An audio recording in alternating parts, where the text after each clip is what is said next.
రండి, మరి ప్రశస్తమైనటువంటి సమయంలోకి వచ్చిన్నాము. ఈరోజు మనకి వాక్య సందేశాన్ని చెన్నై నుండి అన్నాజోన్ సిస్టర్ గారు అందజేస్తారు. సమయాన్ని అమ్మగారికి ఇద్దాము. అమ్మ వందనాలు. 6:10 వరకు మీకు సమయం ఉంటుంది. వాక్య సందేశాన్ని అందజేయవలసిందిగా ఆహ్వానము. దేవుని పరిశుద్ధ నామమునకు మహిమ కలుగును గాక. లుకింగ్ అంటూ జీసస్, యేసు వైపు చూస్తున్న కార్యక్రమంలో ఉన్న మీ అందరికీ నా హృదయపూర్వక వందనాలు. ప్రతి దినము దేవాది దేవుడు ఇలాగ మనల్ని ఆదుకుని ఆదరించి నూతన దినాన్ని చూడడానికి ఆయన కృపా క్షేమములు దయచేసి ఇంతవరకు మనందరినీ సజీవ లెక్కలో ఉంచిన దేవాది దేవునికి ఎంతగానో కృతజ్ఞాస్తులు చెల్లించుకుంటున్నాను. నిజమే, ఆయన చేసే కార్యాలు, ఆయన మనల్ని తలంచుకున్న విధానం ఎంతో ఎంతో ఆశ్చర్యకరంగా ఉంటది. మరి ఈరోజు దేవుని యొక్క వాక్య భాగము ఏంటంటే, దేవుడు మనల్ని జ్ఞాపకం చేసుకున్న దేవుడు, ఆయన మనల్ని జ్ఞాపకము చేసుకుంటున్నాడు, జ్ఞాపకము చేసుకుంటున్న ప్రభువు. అందుకే కీర్తన గ్రంథము 8వ అధ్యాయము 4వ వచనము కూడా, నీవు వాని జ్ఞాపకము చేసుకున్నటకు మనుష్యుడు ఏ పాటివాడు, నరపుత్రుని దర్శించుటకు వాడు ఏ పాటివాడు. నిజమే, అని ఎంతో గొప్ప సృష్టిని కలుగజేశాడు. ఇదే కీర్తన గ్రంథము 8వ అధ్యాయం 3వ వచనము మనం చూసినట్లయితే, నీ చేతి పని అయిన ఆకాశములను, నీ ఆకాశములను నీవు కలుగజేసిన చంద్ర నక్షత్రం నేను చూడగా. ఎంత గొప్ప సృష్టిని ఆయన కలుగజేశాడు, ఎన్నో విధములైన అద్భుత కార్యాలైన చేశాడు. కానీ నీవు మనుష్యుని జ్ఞాపకం చేసుకున్నట్టుకు వాడు ఏ పాటి వాడు. కాబట్టి ఈ రోజు వరకు దేవుడు మనల్ని అందరినీ జ్ఞాపకం చేసుకుంటూ, మన పక్షముగా ఉండి, మన కోరికలు సిద్ధింపజేస్తూ, మన ఆలోచనలు ఆయన సమస్తము సఫలపరుస్తూ ఇంతవరకు మనం నడిపిస్తున్న గొప్ప దేవుడు. కాబట్టి దేవుడు మనల్ని జ్ఞాపకము చేసుకుంటున్నాడు. అందుకే ఆయన ఆశ్చర్యక్రియలు జరిగించే దేవుడు. ఆయన మాత్రమే ఆశ్చర్యక్రియలు జరిగించే దేవుడు. మరి బైబిల్ గ్రంథము ఎన్నో సంవత్సరముల ముందు వ్రాయబడినను ఈ రోజు వరకు ఆ జీవవాక్కులు మన జీవితంలో కార్యము జరిగించుతూనే ఉన్నాయి. ఆయన దృష్టిలో మనం ఎంతో గనులము, ఆశీర్వదింపబడిన వారము. అందుకే పౌలు గారు కూడా అంటాడు, 1 కొరింథీయులు 15వ అధ్యాయములో, నేనేమై ఉన్నానో ఆయన కృప వల్లనే, నన్ను బలపరచువాని యందే నేను సమస్తమును చేయగలను అని పౌలు గారు కూడా చెప్తున్నాడు. ఆయన నన్ను బలపరచువాని యందే, మనం అన్ని ఆయన దగ్గర నుంచే మనం పొందుకోవాలా. నూతన బలము, నూతన శక్తి, ప్రతిది ఆయన దగ్గర నుంచే మనం పొందుకోవాలా. ఆయన దగ్గరగా మనం ఎల్లప్పుడూ ఆయన సన్నిధిని మనం అనుభవించినట్లయితే ఆయన దర్శనాలు మనము చూడగలము. మనకందరికీ తెలుసు, కొన్ని సంవత్సరాల ముందు కరోనా వచ్చి అందరికి ఒక గొప్ప పాఠం నేర్పించింది. ఒక మనిషికి కాదు, ఒక దేశానికి కాదు, ప్రపంచమంతా, అది ఏ వయసు అయినా, అది ఎవరైనా సరే, ఏ ప్రాంతమైనా, ప్రతి ఒక్కరిని అది కదిలించి ఒక గొప్ప సిగ్నల్ ఇచ్చింది మనకందరికీ. కాబట్టి ఆ సిగ్నల్ ద్వారా ఎంతో మంది దేవుని తెలుసుకోగలిగారు, ఎంతో మంది లోకాన్ని కూడా విడిచిపోయారు. కాబట్టి ఇవన్నీ మనం చూస్తున్నప్పుడు దేవుని రాకడ బహు సమీపంగా ఉన్నదని మనకు తెలుసు. ఆయన వాగ్దానాలు కూడా నెరవేరుతున్నాయి. కాబట్టి మనము చేయవలసింది ఏంటంటే, ఆయన లేఖనములు మనము లోతైన అనుభవాలు మనము తెలుసుకుని, దేవా ఇది ఎవరికో కాదు ప్రభువా, ఇది ఇశ్రాయేలు ప్రజలకు మాత్రమే కాదు తండ్రి నాయన, ఇది నిన్ను నమ్ముకున్న బిడ్డలకు మాత్రమే కాదు ప్రభువా, ప్రతి మానవాళికి నీ జీవ వాక్కులు పరిశుద్ధ గ్రంథాన్ని మాకు దయచేసినావు తండ్రి.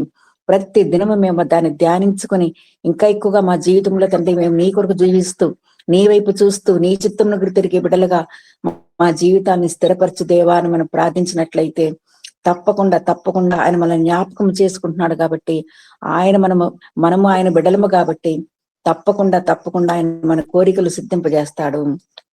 మరి ఈరోజు ముఖ్యమైన వాక్య సందేశము యెహెజ్కేలు గ్రంథము 37వ అధ్యాయము 1వ వచనం నుంచి 14వ వచనం వరకు. యెహెజ్కేలు గ్రంథము 37వ అధ్యాయము 1వ వచనం నుంచి 14వ వచనం వరకు మనకు అందరికీ తెలుసు. మరి యెహోవా దేవుడు యెహెజ్కేలుని ఒక లోతైన లోయలోనికి తీసుకెళ్ళినప్పుడు అక్కడ మరి ఆయన చూసిన దర్శనం చూసి ఆయన ఎంతో భయపడతాడు. అదే సమయంలో అక్కడ ఇద్దరికి ఒక కాన్వర్సేషన్ జరుగుతుంది, ఒక సంభాషణ జరుగుతుంది. యెహెజ్కేలు ప్రవర్తకిని మరి దేవాతి దేవుడికి అక్కడ ఒక సంభాషణ జరుగుతుంది. అక్కడ యెహెజ్కేలు చాలా వేదనతో ఉంటాడు. ఆయన దేవునికి లోబడిని ప్రజలను చూస్తాడు. అక్కడ ఆయన చెరసాల్లో ఉన్నప్పుడు అస్సిరియా బాబిలోనిలో కూడా ఆయన నివసిస్తున్నప్పుడు దేవుడు మిమ్మల్ని ఇశ్రాయేలు నుండి పాపం వల్ల మీరు చెరగా కొనిపోబడ్డారు, ఇప్పుడు మీరందరూ మారు మనసు పొందితే దేవుడు తప్పకుండా మనల్ని జ్ఞాపకం చేసుకుంటాడని ఎన్నోసార్లు వారిని హెచ్చరించాడు. ఆయన జోక్యము చేసుకుంటేనే మనం ఆశ్చర్యకార్యాలు మనం చూడగలము. తప్పకుండా మనం ఆయన వైపుకు వెళ్ళినప్పుడు, ఆయన సన్నిధి మనం అనుభవిస్తున్నప్పుడు, ఆయన చిత్తాన్ని గుర్తిరిగినప్పుడు దేవాతి దేవుడు తప్పకుండా మనల్ని జ్ఞాపకం చేసుకుని ఆయన జోక్యం చేసుకుని తన బిడ్డల ఎడలా గొప్ప కార్యాలు చేయాలని ఆయన ఆశపడుతున్నాడు. మరి ఇదే యెహెజ్కేలు గ్రంథము 37వ అధ్యాయంలో యెహెజ్కేలుకి ఒక స్థలమునకు తీసుకెళ్తాడు. అది ఒక లోయ. ఆ లోయలో ఏముంటదంటే స్కెలిటన్స్ అంటే ఒక ఎముకలతో కూడిన గూడు కాదు గాని ఎముకలతో కూడిన ఒక డ్రై వ్యాలీ, అంటే ఎండిపోయిన ఎముకలు మాత్రమే అక్కడ ఆయన చూడగలుగుతాడు. చాలా మంది మనం అనుకుంటాము అందరూ పర్వాలేదు, బాగున్నారు, దేవుని స్తుతిస్తున్నారు, దేవుని గణపరుస్తున్నారు అనుకుంటాము. కానీ చాలా మంది ఆత్మీయంగా చాలా మంది చనిపోతున్న స్థితిలో మనం చూడగలుగుతున్నాము. ఈ రోజు వరకు ఎంతో మంది ఆత్మీయ స్థితి తెలుసుకునలేక బాహ్యముగా బాగున్నా కూడా ఆత్మీయులు ఎంతో మంది దిగజారిపోతా ఉన్నారు. ఎంతో మంది దేవునికి దూరం అయిపోతా ఉన్నారు. చేయడానికి కార్యాలు చేస్తూ మన పరిశుద్ధాత్మని ఎంతో మంది దుఃఖపరుస్తా ఉన్నారు. కాబట్టి పౌలు గారు కూడా అంటాడు ఇక్కడ ఏమంటే, నాకు బలం ఉంది, నాకు శక్తి ఉంది, నేను ఏమైనా చేయగలను, సంఘాన్ని హింసించగలను, ఏమైనా చేయగలను అనుకున్నాడు. కానీ ఎన్నో పనులు దేవునికి వ్యతిరేకంగా చేసుకున్నాడు. కానీ అది దేవునికి దూరముగా ఉండకూడదు, అది దేవునికి ఇష్టము కాదు, అందరూ నాకు సాధనముగా ఉండాలని దేవుని యొక్క ప్రణాళిక. కాబట్టి ఒక్కరు కూడా నశించిపోవటానికి ఇష్టం లేదు. ప్రతి మానవుని ఆయన జ్ఞాపకం చేసుకుని ఏదో ఒక విధంగా వారి జీవితంలో మార్చి ఆయనకి సాధనములుగా దేవుడు వాడుకుంటాడండి. మరి ఈరోజు ఈ యెహెజ్కేలు గ్రంథంలో మరి మనం చూసినట్లయితే ఎంతో మరి ఆ యెహెజ్కేలు ప్రవక్తని ఒక లోయ లోపలికి తీసుకెళ్లి అక్కడ ఏముంటదంటే, ఇక్కడ మనము మొదటి వచనంలో మనం చూసినట్లయితే, నన్ను తోడుకొని పోయి ఎముకలతో ఎండి ఉన్న ఒక లోయలో నన్ను దింపెను, ఆయన వాటి మధ్య నన్ను అటు ఇటు నడిపించుచుండగా. ఎంత భయంకరమైన పరిస్థితి అంటే అది. తీసుకెళ్లడం కాకుండా అటు ఇటు నన్ను నడిపించుచుండగా, మరి ఆ లోయలో, ఆ ఎండిన ఎముకల లోయలో అక్కడ పోతున్నప్పుడు ఎంత భయంగా మరి యెహెజ్కేలు ప్రవక్త మరి దేవునికి లోబడి ఆ స్థలానికి వెళ్ళాడు. మరి అక్కడ వాటి మధ్య నన్ను అటు ఇటు నడిపించుండగా ఎముకలు అనేకములు ఆ లోయలో కనబడేను, అది కేవలము ఎండిపోయినవి, దాంట్లో ఏ మాత్రం కూడా జీవము లేదు, ఏ మాత్రం కూడా దాంట్లో ఒక భయంకరమైన పరిస్థితి కనబడుతుంది. అటువంటి స్థలానికి నన్ను తీసుకెళ్ళినప్పుడు నాకు ఎండిన ఎముకలు మాత్రమే కనబడుతున్నాయి అని యెహెజ్కేలు అక్కడ చెప్తున్నాడు అనమాట. అంతేకాకుండా మరి దేవుడు కూడా మనకి బైబిల్ గ్రంథంలో మనకి తెలుసు, మోషేను తీసుకొచ్చినప్పుడు మరి ఎంతో పాపం ఆశగతో దేవుడు ఎదురు చూచాడు, ఈయన నా కొరకు గొప్ప కార్యాలు చేస్తాడని. కాబట్టి మనం ఎప్పుడైతే మన హృదయాలు మనం ఖాళీగా ఉంచుకుంటామో, ఎటోచని పరిస్థితిలో దేవా నీవే ప్రభా నాకు ఆశ్రయము తండ్రి, నాయన నువ్వు తప్ప నాకు ఎవరు లేరు ప్రభా అని మనం హృదయాలు ఎప్పుడైతే మనం ఖాళీగా ఉంచుకొని సంపూర్ణంగా ఆయన మీద మనం ఆధారపడతామో, అప్పుడే దేవుడు మనల్ని దర్శించి తన వాక్యం ద్వారా మనల్ని బలపరిచి నూతన శక్తితో, నూతన బలముతో, ఆయన పునరుద్ధాన బలముతో ఆయన లోకంలో మనల్ని నడిపిస్తారండి. అంతేకాకుండా సమూయేలు గురించి కూడా మనకు తెలుసు. మరి చిన్న బాలుడు మరి ఏలియా దగ్గర వాళ్ళ తల్లి అక్కడ వదిలిపెట్టి పోయినప్పుడు, ఆ రోజుల్లో దేవుని యొక్క దర్శనము ప్రత్యక్షమగుట కూడా అరుదు, చాలా కాలం ప్రత్యక్షత లేనే లేదు. కానీ అటువంటి సమయాల్లో కూడా మరి దేవాతి దేవుడు మరి సమూయేలుకి అక్కడ నిద్రపోతున్న ఆ బాలుడికి ప్రత్యక్షమైనట్టు మరి మూడు సార్లు సమూయేలు అని పిలిచినప్పుడు ఆయనకు అర్థం కానప్పుడు తర్వాత ఏలి దగ్గరికి పోయినప్పుడు నీ దాసుడు ఆలకించుచున్నాడు, ఆజ్ఞ ఇమ్మని చెప్పినప్పుడు దేవుడు దర్శించి మరి చిన్న బాలునికి ఆయన దర్శనాలు దేవుడు మరి బయలుపరుస్తాడు. కాబట్టి ఎవరైనా సరే ఏ పరిస్థితి అయినా సరే, ఏ వయసు అయినా సరే, దేవుడు తప్పకుండా తన బిడ్డలను జ్ఞాపకం చేసుకుని వారి జీవితం ద్వారా గొప్ప కార్యాలు చేయాలని దేవుడు ఆశపడుతున్నాడు. కాబట్టి కఠినమైన వారి యొద్దకు వచ్చి ఆయన పని చేయడానికి మొదలు పెడతాడు. కొన్నిసార్లు మనము ఎన్నో బలహీనతలు మనకు గురి అయినప్పుడు డాక్టర్ దగ్గరికి పరిగెత్తాము. అది ఈ రోజుల్లో ప్రతి వ్యాధికి ఒక్కొక్క డాక్టర్, కంటికి ఒక డాక్టర్, చెవులకి ఒక డాక్టర్, గుండెకి ఒక డాక్టర్, ఎంతో మంది స్పెషలిస్ట్ డాక్టర్స్ ఉన్నారు. ఎవరు గొప్పవాళ్ళ, ఎవరు బాగా చేస్తారా అని చెప్పి మనం పరిగెత్తుతాము. కానీ అక్కడ కూడా కొన్ని పరిస్థితుల్లో డాక్టర్స్ కూడా చేయి తీసేస్తారు. ఎందుకంటే ఇది మా వల్ల కాదండి, ఇంకా చేయవలసినంత మేము చేసేసేము, ఇంకా మేము ఏమి చేయలేము, సారీ అని ఒక మాట లాస్ట్ లో చెప్తారు. కానీ మన దేవునికి, మన ప్రభువుకి, మనల్ని సృష్టించిన మన సృష్టికర్తకి, ఈ రోజు వరకు మనల్ని జ్ఞాపకం చేసుకుంటున్న దేవాది దేవునికి సమస్తము సాధ్యము. అది ఎండిన ఎముకలైనా పర్వాలేదు, అది ఎటువంటి పరిస్థితి అయినా పర్వాలేదు, ఆయన జీవంనిచ్చి జీవాత్మను దయచేసి వారిని ఆయన వైపు తిరిగేటట్టు ఆయన చేసుకునే గొప్ప దేవుడు. కాబట్టి ఈ రోజు వరకు ఆయన ప్రతి ఒక్కళ్ళని జ్ఞాపకం చేసుకుని తన సొత్తుగా, తన బిడ్డలుగా చేసుకోవాలని ఆయన ఆశపడుతున్నాడండి. అందుకే మనం ఇక్కడ చూసినట్లయితే ఎందుకు దేవుడు మనల్ని జ్ఞాపకం చేసుకోవాలా? ఎన్నోసార్లు మనం ఆయనకు ఆయాసకరంగా మనం జీవించినాము. నేను చేయకపోతే నా బిడ్డలకు ఎవరు చేస్తారు అని ఆయన ప్రతి విషయంలో తన బిడ్డల ఎడల ఆయన జోక్యం తీసుకుంటున్నాడు. ఇదే రోమీయులకు రాసిన పత్రిక 11వ అధ్యాయము 34, 36 నుంచి మనం చదివినట్లయితే, ప్రభు మనస్సును ఎరిగిన వాడెవడు, ఆయన మూలముగాను, ఆయన ద్వారాను, ఆయన నిమిత్తమును సమస్తమును కలిగి ఉన్నవి.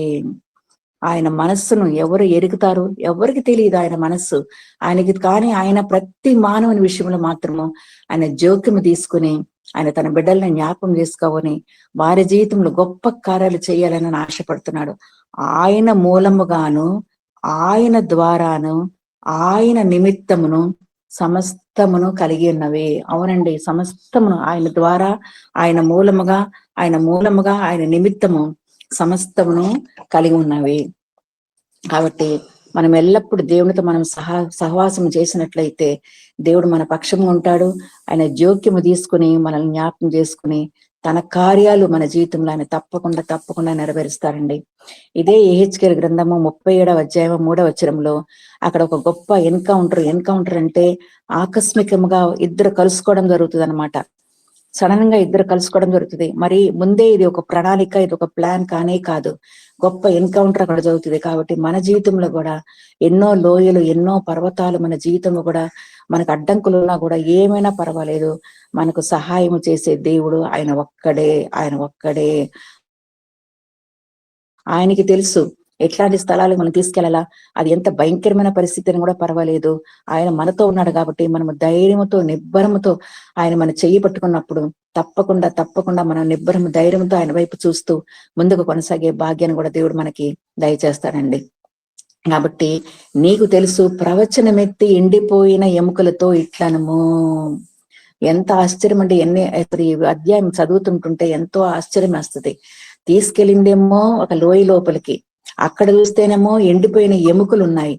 ఆ ఎముకలతో మరి దేవాది దేవుడు మరి యెహెజ్కేలు ప్రవక్తతో, నీకు తెలుసు ప్రవచనమెత్తి ఎండిపోయిన ఎముకలతో ఇట్లనము, 4వ వచనంలో ఎండిపోయిన ఎముకలతో ఇట్లనము అంటాడు అక్కడ. కాబట్టి ఎండిపోయిన ఎముకలారా యెహోవా మాట ఆలకించుడి.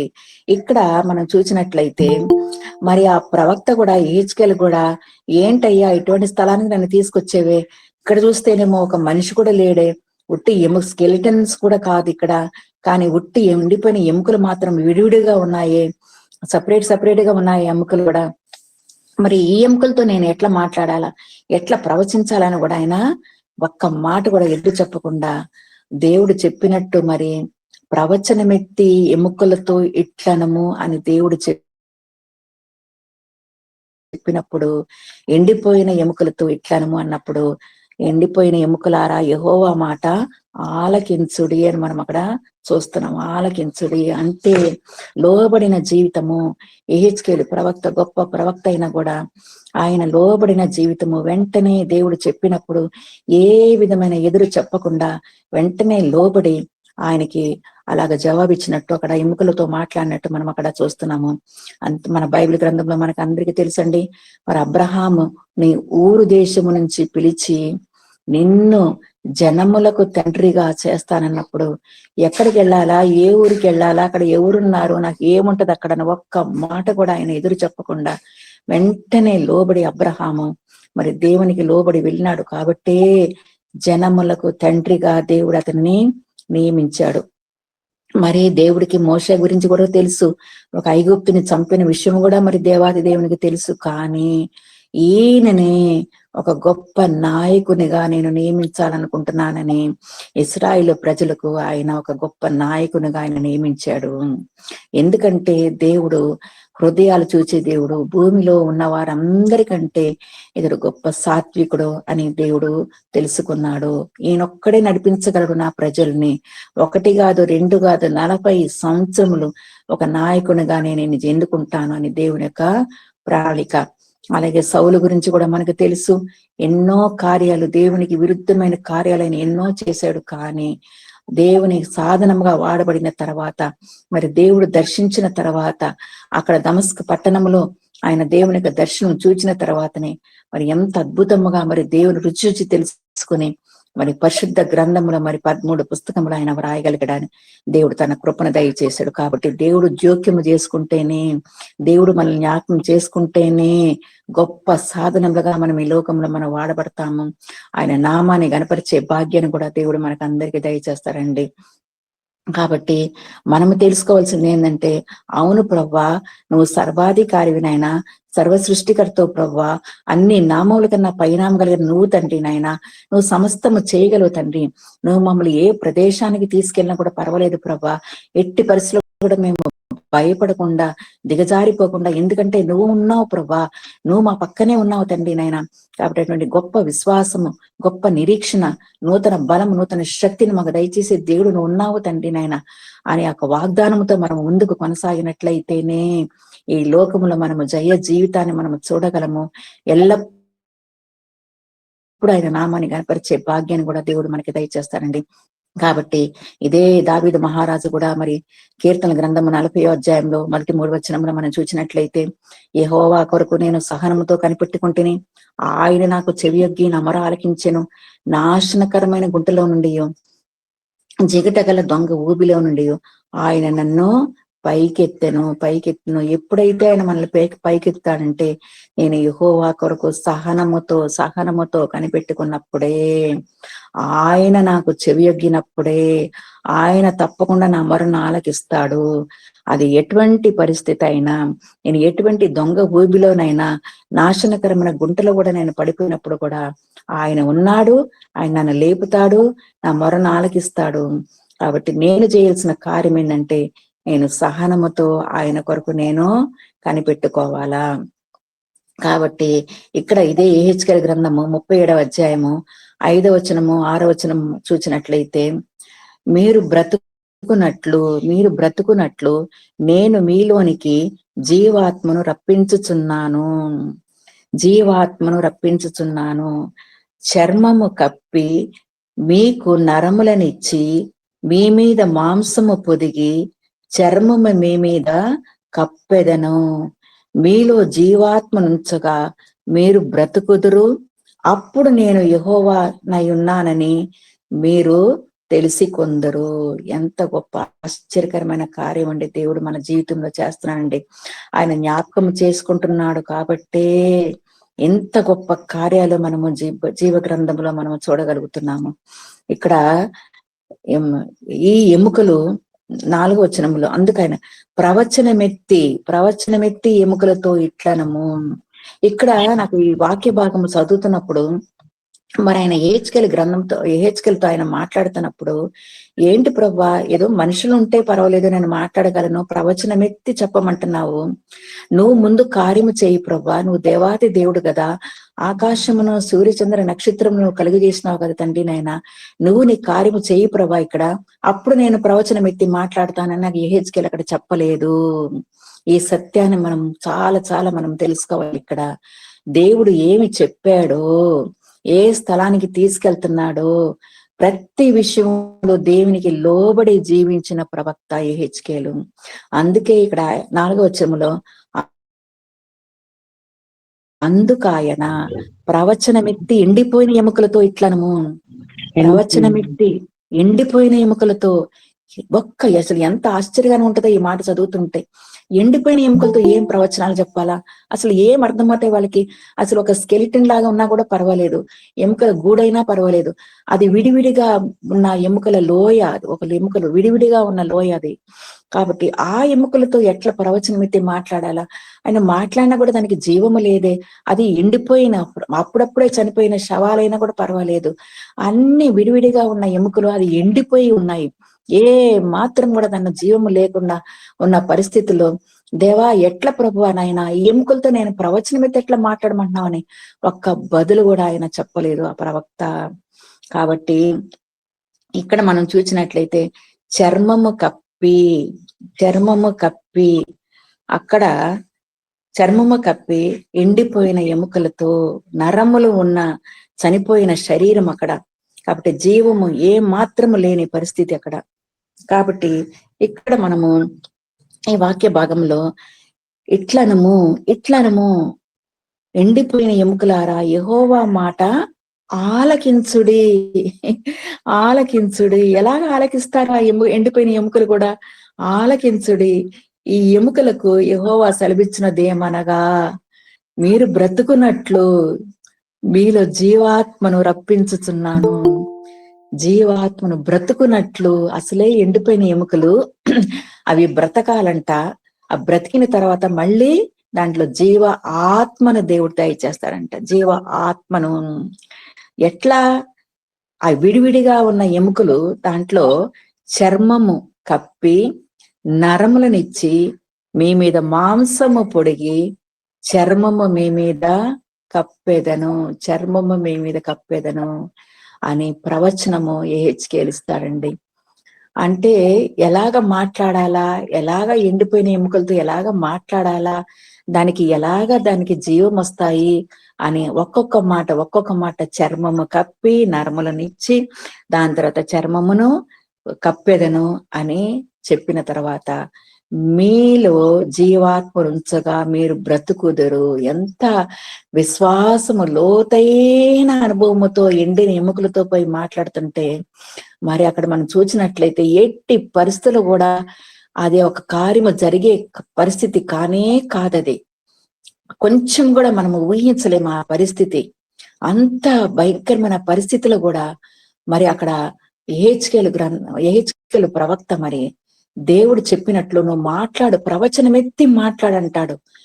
మరి ఎంత ఆశ్చర్యకరంగా ఉంటుందో మరి ఆ పరిస్థితిలో, మరి నేను మీకు ఇది చేస్తాను, మీరు జీవాత్మ ఇచ్చిన తర్వాత మీరు బ్రతుకుతారు అని చెప్పినప్పుడు ఎంత ఆశ్చర్యకరం. ఎవరితో మాట్లాడుతున్నాడో, అసలు జరిగే పరిస్థితి అది ఊహించలేని పరిస్థితులు ఎట్లా ఈ కార్యం జరుగుతుందని అది మనం చదువుతున్నప్పుడు ఎంతో ఆశ్చర్యం మనం అక్కడ చూడగలము.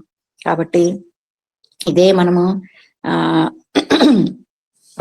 చూసినట్లయితే, ఇదే 7వ వచనంలో మనం చూసినట్లయితే, ఆయన నాకు ఇచ్చిన ఆజ్ఞ ప్రకారము నేను ప్రవచించుచుండగా, నాకిచ్చిన ఆజ్ఞ ప్రకారము దేవుడు ఏమి చెప్పాడో ప్రవచించమన్నాడు అంతే. అది ఎండిపోయిన ఎముకలైనా సరే, జీవము లేకపోయినా సరే, ఏం విధమైన పరిస్థితి అయినా కూడా పర్వాలేదు, నేను మాట్లాడతాను, దేవుడు చెప్పిన మాటకి నేను లోబడతాను, ఆయన ఆజ్ఞ ఇచ్చాడు, ఆ ఆజ్ఞ ప్రకారము నేను మాట్లాడతానని 7వ వచనములో, ఆయన నాకు ఇచ్చిన ఆజ్ఞ ప్రకారము నేను ప్రవచించుచుండగా గడగడమని ధ్వని ఒకటి పుట్టెను, అప్పుడు ఎముకలు ఒకదానితో ఒకటి కలిసి కొనెను. ఎంత ఆశ్చర్యమండి.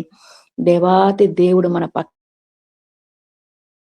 పక్షముగా ఉన్నప్పుడు, మనము ఆయనకి లోబడినప్పుడు, ఆయన మనకు ఆజ్ఞ ఇచ్చినప్పుడు, దానికి మనము శిరసావహించినప్పుడు, తల వంచినప్పుడు, ఆయన చిత్తానికి మనము గుర్తెరిగినప్పుడు ఎంత గొప్ప కార్యం అండి. అసలే సపరేట్ గా ఉన్న ఎముకలు, అది ఒక స్కెలిటన్ లాగా కూడా లేదు అది. కానీ ఆ ఎముకలతో మరి ఏజ్కేలు ప్రవక్త నువ్వు మాట్లాడు ప్రవచనం ఎత్తి మాట్లాడని దేవాది దేవుడు చెప్పినప్పుడు ఏం మాట్లాడాలా, ఏంటి ప్రభా ఈ పరిస్థితి, ఎక్కడికి తీసుకొచ్చావు నన్ను, ఎలాగ నేను మాట్లాడాలా, ఆయన అది ఎలాగ మా జీవం ఉంటది దానికి, సపరేట్ గా ఉన్న ఎముకలు కదా, ఎలాగ మాట్లాడగలను, ఏమి బదులు చెప్పకుండా ప్రవచనం ఎత్తి మాట్లాడినప్పుడు గడ గడ మన ధ్వని ఒకటి పుట్టెను. అప్పుడు ఎముకలు ఒకదానితో ఒకటి కలిసి కొనెను. అట్ట విడివిడిగా ఉన్న ఎముకలన్నీ అక్కడ ఒకదానికి ఒకటి కలుసుకోవడము, శబ్దము రావడము అక్కడ మనము చూడగలుగుతున్నామండి.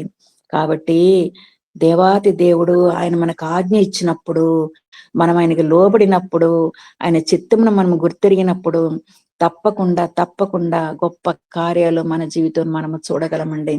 మరి అక్కడ పాత నిబంధన నిర్గమాకాండంలో మరి మోషే ఆఫ్టర్ ఆల్ చేతిలో ఒక కర్ర మాత్రమే ఉంది. మరి ఆ కర్రతో మరి ఏ గొప్ప కార్యాలు చేశాడో మనకు తెలుసండి. ఎన్నో గొప్ప కార్యాలు, ఆఫ్టర్ ఆల్ ఒక కర్రతో గొప్ప కార్యాలు చేశాడు. మరి దేవుని మాటకి లోబడ్డాడు, ఎన్నో కార్యాలు, మరి రాజు ఎదురుగుండా, ఫరో ఎదురుగుండా ఎన్నో అద్భుత కార్యాలు, మహత్కార్యాలు మరి చేయగలిగాడు ఒక కర్ర ద్వారా. అలాగే యోర్దాను దాటినప్పుడు కూడా మనము యెహోషువ గ్రంథంలో మనం చూస్తున్నాము 3వ అధ్యాయంలో ఆ యాజకుల కాళ్ళు, అరికాళ్ళు అక్కడ యోర్దాను దగ్గర కాలు పెట్టగానే అక్కడ చేతి కర్ర లేదు, ఏ ఆజ్ఞ లేదు, ఏ మాట లేదు, ఏ వాగ్దానం లేదు. కానీ ఆ యోర్దాను నది దగ్గర యాజకుల కాళ్ళు పెట్టగానే ఆ యోర్దాను 2 పాయలవ్వడం, ఇశ్రాయేలు ప్రజలు మరి దాటి వెళ్ళడము మనం అక్కడ చూస్తున్నామండి. కాబట్టి దేవుని కార్యాలు ఎంత ఆశ్చర్యకరంగా ఉంటాయంటే ఆయన తన ప్రజలను ఆయన జ్ఞాపకం చేసుకుంటున్నాడు. ఈ రోజు వరకు ఆ పరిశుద్ధ లేఖనాలన్నీ మనం చదువుతున్నప్పుడు దేవా ఇది ఎవరికో కాదు ప్రభు అనైనా, నీ బిడలైన ఇశ్రాయేలు ప్రజలకు మాత్రమే కాదు తండ్రి నాయన, ఈ రోజు వరకు ప్రభా నీ వాగ్దానంలో తండ్రి మా జీవితం నెరవేరుస్తున్నావు తండ్రి. ఇటువంటి భయంకరమైన లోకములు, పాపపూరితమైన లోకంలో మేము జీవిస్తున్నాము తండ్రి. ఆయనను కూడా ప్రభా నైనా నువ్వు జ్ఞాపకం చేసుకుంటున్నావు కాబట్టే ఈ రోజు వరకు తండ్రి నాయన నిన్ను రుచి చూసి తెలుసుకోవడానికి, నీ నామమునైనా మేమందరము గణపరచడానికి మాకందరికి ఎంత గొప్ప భాగ్యాన్ని మాకు దయచేసినామన్న దేవాతి దేవుని మనము స్తుతించగలిగే భాగ్యాన్ని దేవాతి దేవుడు మనకి దయచేశాడండి. కాబట్టి ఇక్కడ నువ్వు కార్యం చేయి ప్రవ్వా, నువ్వు ఆశ్చర్యకార్యాలు జరిగించే దేవుడు తండ్రి నాయన, సమస్త సృష్టిని కలుగు చేసిన దేవుడు ప్రవ్వా, నువ్వు చెయ్యి ప్రభా, తర్వాత నేను ప్రవచనం ఎత్తి మాట్లాడతానని చెప్పకుండా ఆజ్ఞకు లోబడ్డాడు, ఎండిన ఎముకలతో మాట్లాడాడు. గడగడ అనే శబ్దము విని ఆ ఎముకలు ఒకదానితో ఒకటి కలుసుకోవడం అక్కడ మనము చూస్తున్నామండి. అక్కడ ఒక సమాధి ఒక గొప్ప సైన్యముగా మారినట్టు మనము చూస్తున్నాము. సమాధి, ఎండిన ఎముకలంటే అది ఒక సమాధియే. ఆ సమాధి ఒక గొప్ప సైన్య సమూహముగా మారినట్టు మనము చూడగలుగుతున్నామండి. కాబట్టి మన విశ్వాసము ఆయన మీద సంపూర్ణంగా ఉన్నప్పుడు అది ఎటువంటి లోయ అయినా పర్వాలేదు, ఎటువంటి ఎండిన ఎముకలైనా పర్వాలేదు, మనము ఆయన మాటకు లోబడి ఆయన చిత్తమును గుర్తెరిగి మనము కూడా దేవుని వైపు చూస్తూ నిబ్బరమైన మనసుతో మనం ప్రవచనం ఎత్తి మాట్లాడినైతే దేవుడు తప్పకుండా మన పక్షముగా ఉంటాడు. గొప్ప ఆశ్చర్యమైన కార్యాలు కూడా మన జీవితంలో మనము చూడగలమండి. మరి ఇక్కడ ప్రవచనం ఎత్తి 7వ వచనంలో ప్రవచనం ఎత్తి మాట్లాడినప్పుడు నాకిచ్చిన ఆజ్ఞ ప్రకారం నేను ప్రవచించుచుండగా, నాకిచ్చిన ఆజ్ఞ ప్రకారం మాట్లాడన్నాడంతే దేవుడు.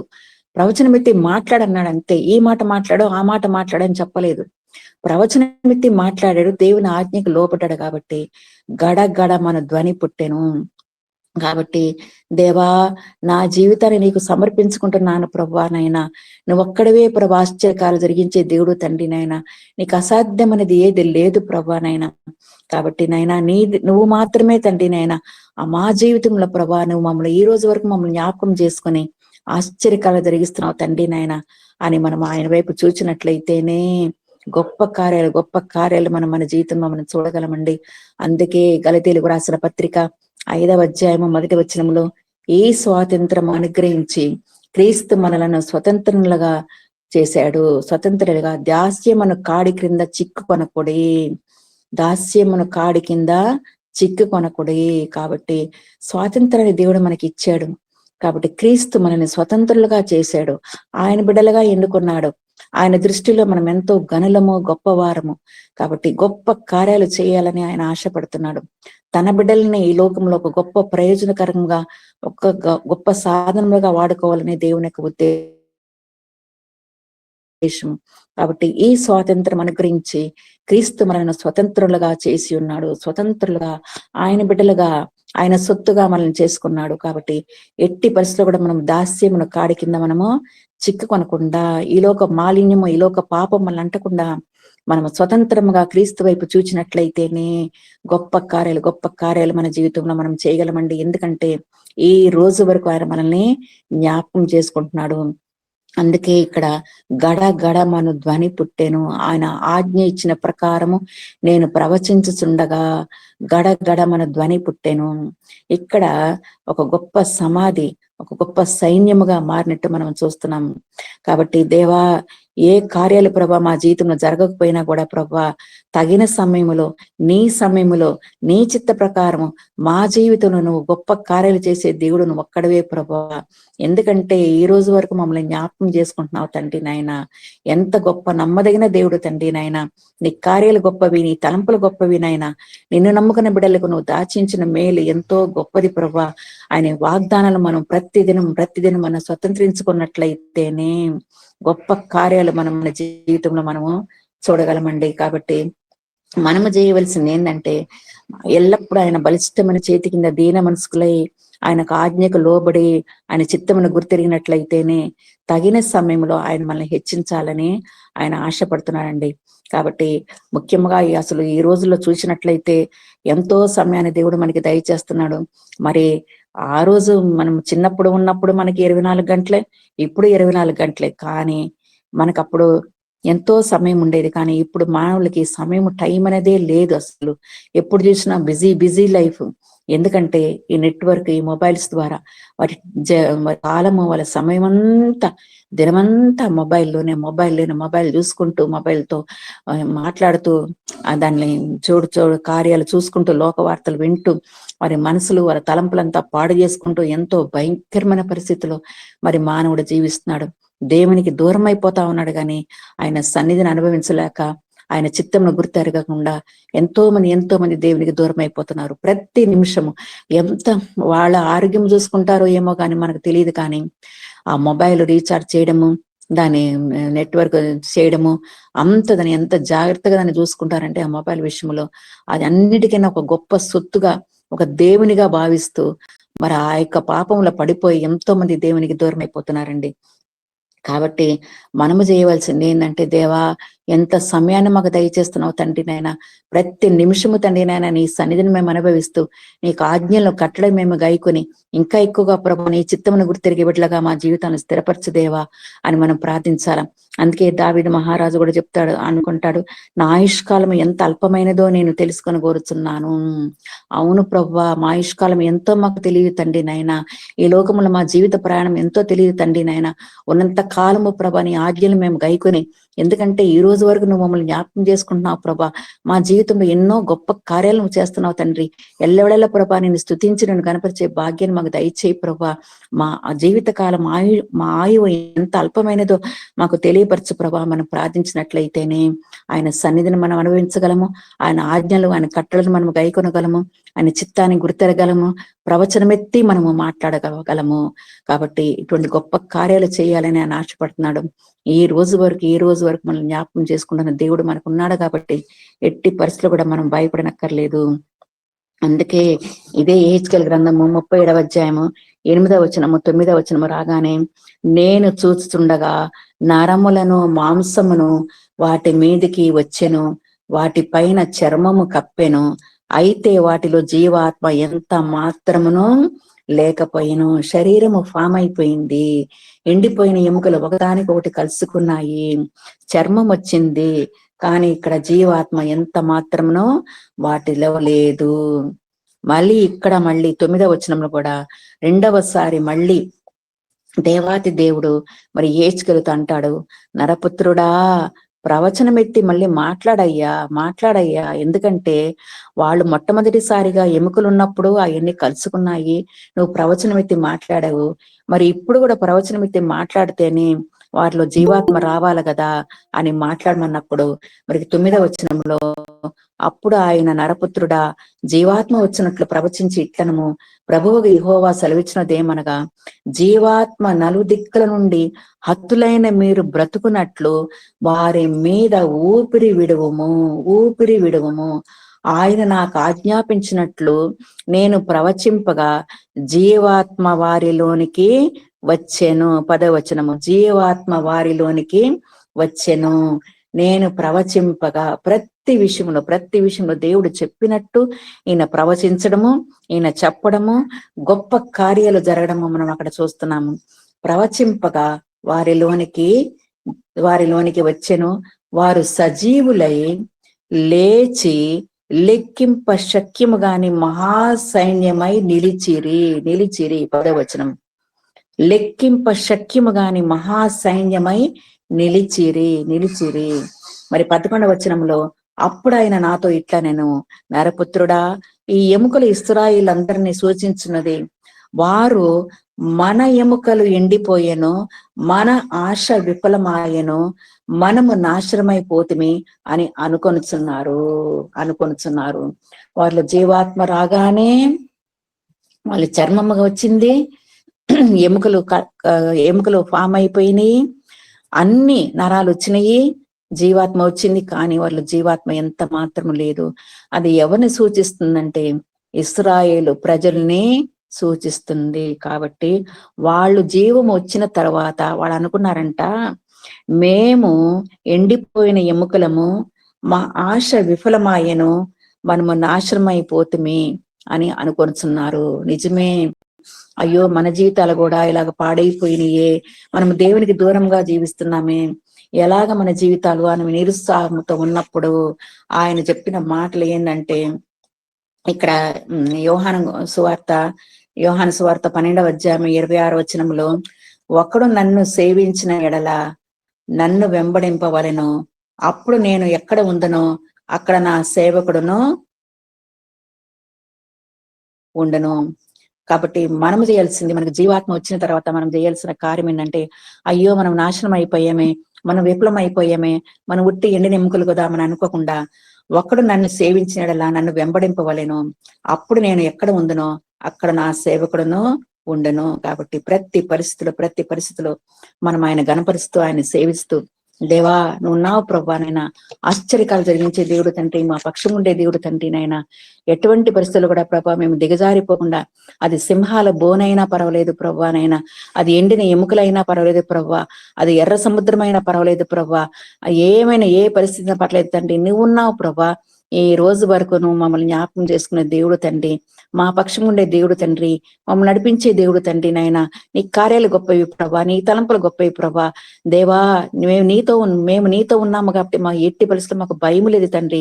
నువ్వు మమ్మల్ని నడిపించే దేవుడు తండ్రి, అది ఎటువంటి లోయ అయినా పర్వాలేదు ప్రభా, ఎండిన ఎముకలైనా పర్వాలేదు ప్రభా, నీకు లోబడి మేము జీవించి ప్రవచనం ఎత్తి మేము మాట్లాడినప్పుడు గొప్ప కార్యాలు ప్రభా మేము మా జీవితంలో చేయగలం. ఎందుకంటే ఈ రోజు వరకు ప్రభా నువ్వు మమ్మల్ని జ్ఞాపకం చేసుకుంటున్నావు తండ్రి, నాయన అవును ప్రభా, మనుషులు బంధువులు ఎంతమంది ఉన్నా కూడా తండ్రి నాయన నువ్వు ఒక్కడవే తండ్రి, ప్రతి నిమిషం ప్రభా మా విషయాలను నువ్వు జోక్యం చేసుకుని మమ్మల్ని జ్ఞాపకం చేసుకుంటున్నావు తండ్రి నాయన అని మనం ధ్యానించినట్లయితే తప్పకుండా ఆయన మనకి ప్రత్యక్షమవుతాడు, అధికారాన్ని దయచేస్తాడు, ఒక సాధనంగా మనల్ని వాడుకుంటాడు. అన్ని పరిస్థితుల్లో మనం ఆయన వైపు చూసినట్లయితే, ఆయన మీద మనం ఆధారపడినట్లయితే మన జీవితం కూడా ఆయన గొప్ప కార్యాలు చేయాలని ఆయన ఆశపడుతున్నాడు. ఎందుకంటే ఆయన మనల్ని జ్ఞాపకం చేసుకుంటున్న దేవుడు. కాబట్టి మొట్టమొదటిగా మనం చూసినట్లయితే ప్రవచనమెత్తి మాట్లాడంటాడు. ఇక్కడ 4వ వచనంలో ప్రవచనమెత్తి ఎండిన ఎముకలతో ఇట్లనము అంటాడు. మరి రెండవసారిగా కూడా 7వ వచనంలో కూడా నా ఆజ్ఞ ప్రకారము ప్రవచించుచుండగా గడగడ మన ధ్వని పుట్టెను. కాబట్టి ప్రతిసారి ప్రవచనమెత్తి మాట్లాడినప్పుడు ఆజ్ఞ ప్రకారము మరి ప్రవచించుచుండగా గొప్ప కార్యాలు అక్కడ జరిగినట్టు మనం చూస్తున్నాము. ఇదే 11వ వచనంలో, ఈ ఎముకలు ఇశ్రాయేలులందరినీ సూచించున్నది. కాబట్టి ఆయన ఇటు మొట్టమొదటి వచనంలో మొదటి వచనంలో మనం చూసినట్లయితే 37 వచనంలో, వాటి మధ్య నన్ను ఇటు అటు నడిపించుచుండగా అనేక ఎముకలు ఆ లోయలో కనబడెను. అవి కేవలం ఎండిపోయినవి. మొదటి వచనంలోనో ఎండిపోయిన ఎముకలు, తర్వాత దాంట్లోనేమో చర్మం రావడము, నరములు రావడము, దాని తర్వాత దాంట్లో జీవాత్మ రావడము, తర్వాత గొప్ప సైన్య సమూహముగా మారడము, అక్కడ ప్రవచనం ఎత్తి మాట్లాడినప్పుడు గొప్ప కార్యాలు మనం అక్కడ చూడగలిగాము. కాబట్టి మళ్ళీ అక్కడ ఆయన 14 వచనంలో అక్కడ అంటాడు, నేను యెహోవానై ఉన్నానని మీరు తెలుసుకొందరు, మీరు బ్రతుకున్నట్లు నా ఆత్మను మీలో ఉంచి మీ దేశములో మిమ్మును నివసింపచేసేదను. ఇక్కడ దేవుడు జోక్యము చేసుకొని ఇక్కడ మాట్లాడుతున్నాడు. అక్కడేమో మొదటి 10 వచనముల నుంచి మనం చూసినట్లయితే యెహెజ్కేలు ప్రవచనమెత్తి ఆజ్ఞ ప్రకారం ఆయన మాట్లాడతాడు. ఇక్కడ మాత్రము 14 వచనంలో మనం చూసినట్లయితే అక్కడ దేవాతి దేవుడు జోక్యం చేసుకుని ఆయన అంటాడు, నేను యెహోవానై ఉన్నానని మీరు తెలుసుకొందరు, మీరు బ్రతుకున్నట్లు నా ఆత్మను మీలో ఉంచి మీ దేశంలో మిమ్మును నివసింపజేసేదను. యెహోవానగు నేను మాట ఇచ్చి దాన్ని నెరవేర్తునని మీరు తెలిసికొందరు. ఇదే యెహోవా వాక్కు. ఎంత నమ్మదగిన దేవుడండి మన దేవుడు. ప్రతి విషయంలో ఆయన చూచి మన విశ్వాసాన్ని పరీక్షించి, మన ఓపికను తెలుసుకొని, మన నిరీక్షణని తెలుసుకొని, మనం ఇంకా ఎక్కువగా మనం ఆయనలో బలపడినట్లయితే ఆయన జోక్యం చేసుకుని మనల్ని జ్ఞాపకం చేసుకుని ఆయన మన జీవితంలో ఇచ్చే వాగ్దానాలు ఎంతో గొప్పవి, ఎంతో ఆశ్చర్యకరము. నేను యెహోవానై ఉన్నానని మీరు తెలిసికొందరు, మీరు బ్రతుకున్నట్లు నా ఆత్మను ఆయన ఆత్మను మనం పొందుకుంటేనే, ఈ రోజు వరకు మనం ఆయన ఆత్మను పొందుకున్నాము కాబట్టి సజీవులకు ఆయన మనం ఉంచి మనందరము ఆయన నామాన్ని గనపరిచే భాగ్యాన్ని కూడా దేవుడు మనకి దయచేశారు. కాబట్టి ఒక్కొక్క వచనం మనము 1 నుంచి 14 వరకు మనం ధ్యానించినట్లయితే ఎంత గొప్ప కార్యాలు మనం చూడగలగమండి.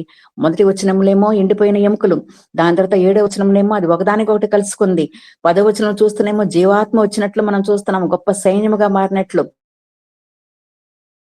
మరి 11వ వచనంలో వాళ్ళందరూ జీవాత్మ వచ్చిన తర్వాత అయ్యో మనం నాశనం అయిపోయామే, మనం విఫలమైపోయామనుకుంటారు. కానీ దేవాతి దేవుడు జోక్యం చేసుకుని మీ దేశంలో మిమ్మును నివసింపచేసేదను అని ఆయన అక్కడ చెప్తున్నాడండి. కాబట్టి మన దేవుడు నమ్మదగిన దేవుడు, మన పక్షముగా ఉంటాడు. ఈ రోజు వరకు మనల్ని జ్ఞాపకం చేసుకుని గొప్ప కార్యాలు, ఆశ్చర్యకార్యాలు మన జీవితంలో జరిగించాలని ఆయన ఆశపడుతున్నాడు. ఇటువంటి పాపపూరితమైన లోకలు మనం జీవిస్తున్న అనుక్షణం ఆయన సన్నిధి మనం అనుభవించి ఇంకా ఎక్కువగా ఆయన మనం బలపడి ఆయన కొరకు మనం వేచి ఉంటే తప్పకుండా ఆయన స్వరాన్ని వినే భాగ్యాన్ని దేవుడు మనకి దయచేస్తాడు. జీవ ఆత్మను దయచేసి మన దేశంలో ఆయన నివసింపజేస్తానంటున్నాడు. మిమ్ములను నివసింపజేసేదను, మీ దేశంలో మిమ్మును నివసింపజేసేదను. నేను మాట ఇచ్చి ఉన్నాను, దాన్ని నెరవేరుస్తాను. తప్పకుండా తన వాగ్దానాలు మన జీవితం నెరవేరుస్తాడు. మనం చేయవలసిన పని ఏంటంటే, దేవా మమ్మల్ని జ్ఞాపకం చేసుకున్నాం ప్రభా, ఎంత గొప్ప దేవుని మేము కలిగి ఉన్నాం తండ్రి నాయన. మా జీవిత కాలం అంతా ప్రభా నీ పాదాలు మేము ఆశ్రయిస్తూ నీ చిత్తంను గుర్తెరిగి ఇంకా ఎక్కువగా ప్రభా సజీవ లెక్కలు మేము ఉన్నాము, నీ ఆత్మను మేము పొందుకున్నాము కాబట్టి ఆత్మ ద్వారానే మమ్మల్ని నడిపించండి ప్రభా నాయన. నీ చిత్త ప్రకారం మమ్మల్ని నడిపించండి ప్రభా. నీ దృష్టికి మేము ఎల్లప్పుడు అంగీకారంగా నమ్మకస్తులుగా జీవించి ప్రభా నీ గొప్ప కార్యాలు చూసే భాగ్యాన్ని మాకు దయచేతండి. ఎందుకంటే ఈ రోజు వరకు మమ్మల్ని జ్ఞాపకం చేసుకున్నాం ప్రభా నాయన. విడువని ఎడబాయని దేవుడు మాకున్నాడు ప్రభా నాయన. అటు గొప్ప నిరీక్షణ మనకున్నది కాబట్టి మనం ఎల్లప్పుడూ ఆయన వైపు చూస్తూ మరి దేవుడు ఇచ్చిన వాగ్దానాన్ని స్వతంత్రించుకొని ఆయన మనల్ని జ్ఞాపకం చేసుకునే దేవుడు మనకు ఉన్నాడని ఇంకా నిబ్బరమైన మనసుతో గొప్ప విశ్వాసంతో మనం ముందుకు కొనసాగినట్లయితే దేవుడు మన పక్షంగా ఉంటాడు. గొప్ప కార్యాలు కూడా తన ఆత్మను మనకు దయచేసి ఆయన మాట ఇచ్చాడు, తప్పకుండా నెరవేర్చే దేవుడు మనకున్నాడు కాబట్టి ఆయన వైపు చూస్తూ మన ముందు పెట్టిన పందెపు రంగంలో మన ఓపికతో పరిగెత్తి ఆయన మన కొరకు సిద్ధపరిచిన బహుమాన్ని పొందుకునే భాగ్యాన్ని పరిశుద్ధాత్మ దేవుడు మనకందరికి దయచేసి దీవించి ఆశీర్వదించును గాక. ఆమేన్, ఆమేన్, ఆమేన్, ఆమేన్, ఆమేన్. ఎండిన ఎముకలన్నీయో తిరిగి జీవింపచేయుమయా, ఎండిన ఎముకలన్నీయో తిరిగి జీవింపచేయుమయా, జీవనదిని నా హృదయములో ప్రవహింపచేయుమయా, జీవనదిని నా హృదయములో ప్రవహింపచేయుమయా. మనలను జ్ఞాపకం చేసుకున్న దేవుడు క్రీస్తు ప్రభుల వారు మనలను మర్చిపోలేదు. ఎండిపోయి ఎముకలన్నీ అనేక సంవత్సరాలుగా ఎముకల లోయలో పడి ఉన్నప్పుడు సైతము మనలను జ్ఞాపకం చేస్తున్నారు. మన పాపముల చేతను అపరాధముల చేతను చచ్చిన వారమై ఉన్నప్పుడు సైతము ఆయన జ్ఞాపకం చేస్తున్నాడు. గొప్ప సైన్యము ఎముకల లోయలో లేచి దేవుని స్తుతించి ఆరాధించినట్టు మనం కూడా ఏ ప్రమాదము, అపాయము,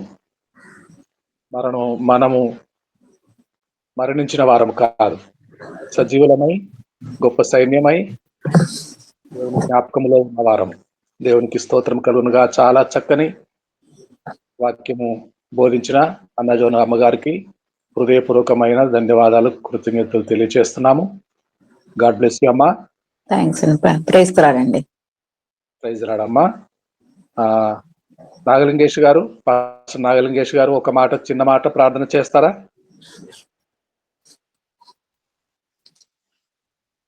పాస్టర్ నాగలింగేష్ గారు.